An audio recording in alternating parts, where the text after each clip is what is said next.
Freeze, Drifter! So, we meet again? Though I bet you don't remember who dragged you out of the water. My name is Olga, by the way. Was it you fighting the master of the forest? Awesome. Our hunters had been staying away from him for years. Damn it. Sorry, teacher. The logs all rusted up. Your friend Alyosha is already at the dam. He said your colonel won't wait, so you don't have much time. Sorry, I can't take you there. At today's council session, the pirates moved to attack your train, but they had no right to even call one without me present. As usual, I need to go and sort this out. But I have a few minutes to give you some directions.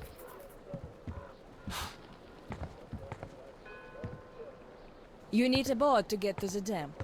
And our pirates keep all the boats at their swamp camp. They are not the sharing kind, but that's no reason to attack. Nobody wants bloodshed, so just stay out of their sight. Take the road to the barricade. Go down to the swamp and find the dock. That's where Alyosha and I took the boat from. Teacher, forgive me. There are some left, but be careful. Well, Drifter, take care. And don't make me sorry I helped you people. Tell Alyosha I said hi. I'll stay a bit longer to tend to the grave of the teacher.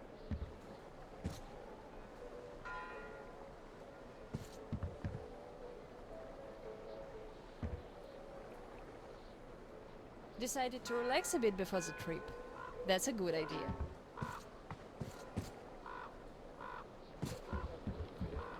And I'm stuck in thought here.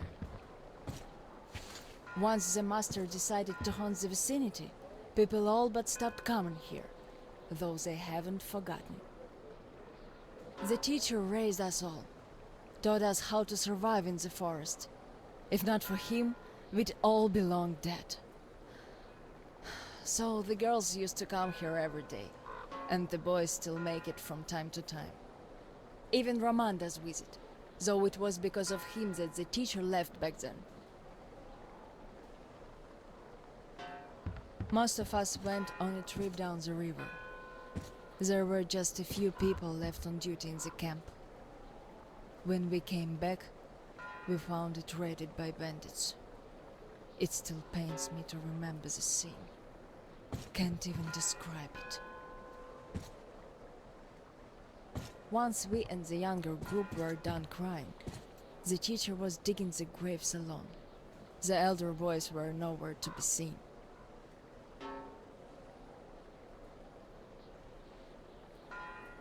We helped the teacher with burying ours. It was dark already when the boys returned and sat around the campfire. Roman was so covered with blood. You could only see his eyes and teeth.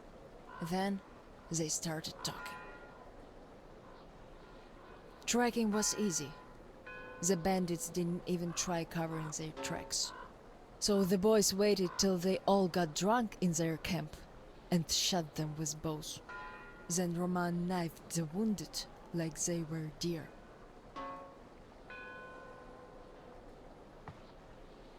The teacher just sat there listening. I can still see his chin tremble. And he didn't say anything. Anything at all. They understood what he meant anyway.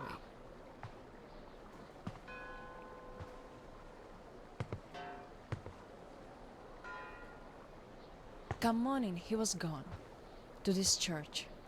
At first he wouldn't speak to anyone, but us girls kept checking up on him, just to bring him some berries, or ask for advice, and gradually he started speaking to us.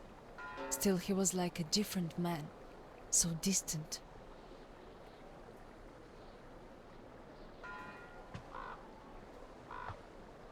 He never talked to the older boys anymore, though he'd reply to their letters, and to the rest of us who'd keep visiting him. He would always say we had to become their conscience, keep them from becoming monsters. But how do you do that? And they didn't stop at that either. Started calling themselves pirates, made the floated lumber mill in the swamp their private HQ. Then They started hanging bandits from the posts, calling them musts. One day they took about 10 bandits alive and used them to test all the boys. Made them kill the bastards. None of ours could do it. And they all got called cowards for that.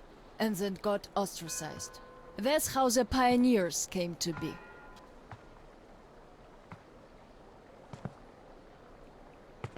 Of course, they all calmed down by now. They are talking to each other, at least. But back then, only Luda and I could speak for the teacher at the council meetings.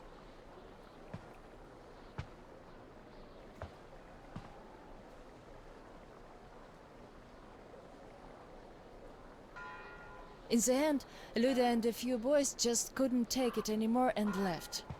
I wonder if they found a better place to live. I still keep checking the radio hoping to hear from them.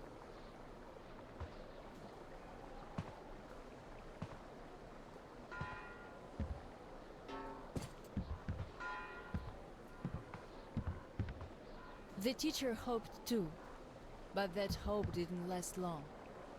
They left in July, and in September he shot himself. That seemed to get through to Roman. He got calmer.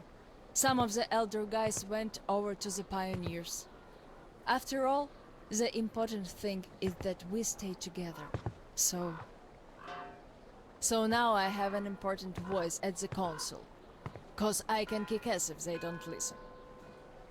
And not just because they're not supposed to hurt girls. A fair fight is a fair fight. Thing is, the only one I lost to in a fair fight was Roman. And even then, I gave him a blue eye he had to wear for a week. That earned his respect. The one I had the most trouble with was the Admiral. He was Roman's right-hand man. Wouldn't leave the lumber mill no matter what. Kept saying we must defend it if we don't want the mutants to eat the whole valley. But the radiation levels kept climbing there. Roman checked it with the counter himself. So at one council meeting, Roman and our instructors had everyone vote against the Admiral, and the pirates went on to build a new fort near the shore, where it's still okay to stay. The Admiral would have none of that, so he and his most hardcore flunkies stayed at the mill. I never heard from them again. Radiation's not to be played with. The teacher didn't warn us all for nothing. So now, without the Admiral, there is nobody who'd dare give me any trouble in the council. I'll put a leash on them tonight, all right. Don't you worry. I just need some time to gather my thoughts. I don't like politics, really. You could listen to the teacher's diary if you like. He kept recording it, as if he knew. Yes, I must have heard it 100 times already, and still, we let him down. We really did.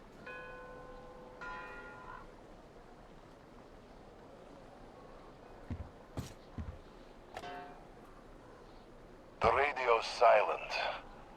My last hope for giving them a positive goal, leading them out of this forest dead end, was a complete fluke. Where did I go wrong? How could these great, talented, active, brave, honest, friendly children who would actively seek justice turn into monsters? Sure, I'm no Pestalozzi, but I did all I could. And even more, I gave them all my soul, my life. And what did that result in? A society of shut-ins who only respect strength and are no less cruel than the bandits they fight. Yes, some of them kept their purity, shrugged off the bad influence, and ended up leaving. I gave them all the fuel I had. But how few they were. Most changed. Could it be that in this world that routinely changes even the harmless animals into nightmarish freaks, mankind simply has no future? What is there to hope for? What's the point of even going through the motions anymore? Well, at tonight's council session, I'm going to remind them all what the teacher thought in the end. I'll give them a piece of my mind. Did the teacher save us all so that we could just attack people? Defending ourselves is one thing, but attacking? They can't deny that, and we'll have to stand down. Those pirates. Oh, boys.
Good day. What are you going on about? Not what, but whom? Do you know the drifter that the pioneers caught? Yeah? What about it? That guy got away. But the problem is, he was not alone. So what? We'll catch them all anyways. The first one, maybe. The second one, no. Is a tough catch. Lots of people tried, no dice. That's one sneaky bastard. Which means if we catch him... Yeah, we'll be saying our vows in the teacher's house tomorrow. So keep your eyes peeled. This is our chance to become instructors.